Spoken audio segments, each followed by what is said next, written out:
La joie est un état dont nous avons tous besoin. En général, nous préférons être avec des personnes joyeuses plutôt que des personnes boudeurs et malheureuses. Le gouvernement actuel ne semble pas très joyeux, ce qui est compréhensible compte tenu des difficultés actuelles. Il est important de comprendre le mécanisme de la joie et de connaître les personnes qui peuvent briser notre joie. Certaines personnes ont en effet une tendance à vouloir briser la joie des autres par jalousie, ou pour se sentir mieux dans leur propre malheur.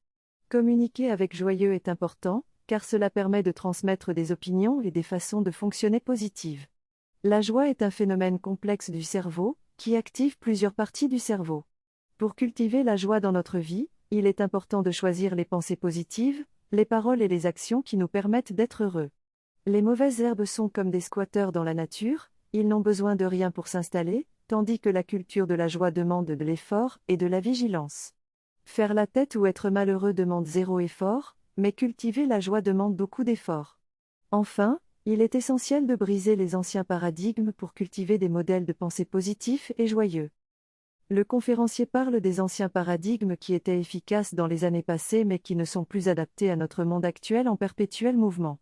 Il insiste sur l'importance de s'adapter rapidement aux changements, sinon nous risquons de devenir obsolètes. Les imprévus peuvent être des briseurs de joie et il faut apprendre à communiquer efficacement pour éviter de mauvaises décisions. En bref, nous vivons dans un monde en constante évolution, et il faut donc être prêt à s'adapter pour réussir. En tant qu'entrepreneur, j'ai appris que la vie n'est pas linéaire et que tout est cyclique. La constante n'existe plus, il n'y a que le changement. Accepter cela permet de maintenir la joie en toutes circonstances. J'ai également appris qu'il est crucial de percevoir les événements comme des défis plutôt que des menaces pour fabriquer de la DA au lieu du cortisol. Le libre arbitre dépend des connaissances, des compétences et des expériences de vie, donc il est illusoire de penser que tout est entièrement entre mes mains. Le libre arbitre ne consiste pas à avoir la possibilité de choisir tout ce que je veux dans ma vie, mais à choisir comment je vais réagir à ce qui m'arrive. La vraie joie est liée à une adéquation forte entre la réalisation et mon système de valeurs, notamment lorsque je traverse une période difficile et que je choisis d'en sortir grandi. La joie est un vecteur puissant de motivation, chaque fois que j'insuffle de la joie dans une relation, cela me permet de me réaliser et d'être heureux. Mon job consiste à rendre les choses accessibles pour que chacun puisse changer, se réaliser et passer à un niveau supérieur dans sa vie. Je suis là pour partager mes connaissances et aider les autres à être plus heureux, ce qui me met en joie. Je remarque que nos enfants sont inondés d'informations aujourd'hui, bien plus que lorsque j'ai passé mon bac. Malgré cela, la passion et la positivité des enseignants restent les clés pour rendre une matière accessible et structurer notre esprit. Il est important de se concentrer sur soi et de travailler à devenir une meilleure personne plutôt que de critiquer les autres, car la positivité conduit à la joie. Être une victime est facile, mais être un créateur demande plus d'énergie et de remise en question. Cependant, c'est la voie vers le succès et la joie. Les journées joyeuses nous donnent de l'énergie, tandis que les journées tristes nous épuisent.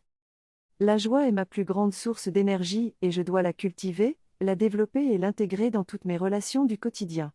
Il est important de faire attention aux briseurs de joie tels que les collègues ou les amis négatifs car cela indique que je me positionne en tant que victime plutôt qu'en tant que créateur. Si je suis un donneur, je suis toujours joyeux car donner est le premier vecteur de joie. L'intentionnalité dans mes actions est également importante pour maintenir cette joie, et il est important de se poser la question de savoir si notre intention est bienveillante et juste. Enfin, en étant joyeux 10% de mon temps sur une journée, j'ai une durée de vie supérieure, un système immunitaire plus renforcé et des relations plus épanouissantes. Lorsque je décide de faire quelque chose, il est important de réfléchir à mon intention de départ.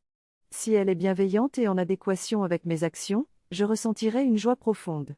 Il est également important de comprendre que la communication non verbale est très importante dans nos interactions avec les autres et que la façon dont on se comporte est tout aussi importante que ce qu'on dit.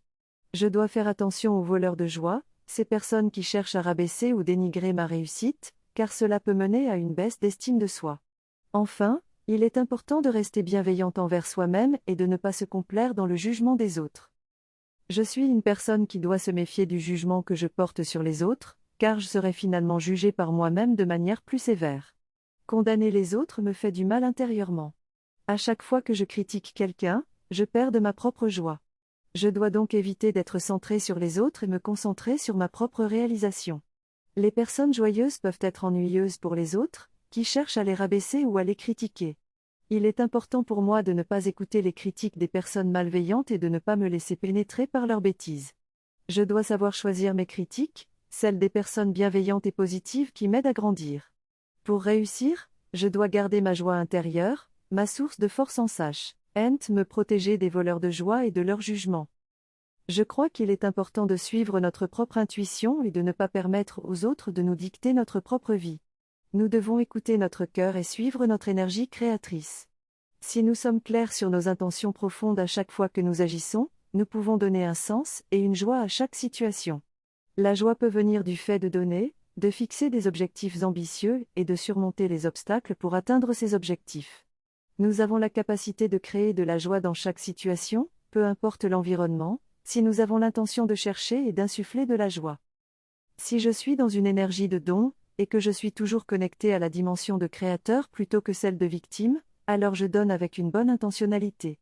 Je me pose la question en permanence de savoir comment je peux insuffler de la joie chez les autres.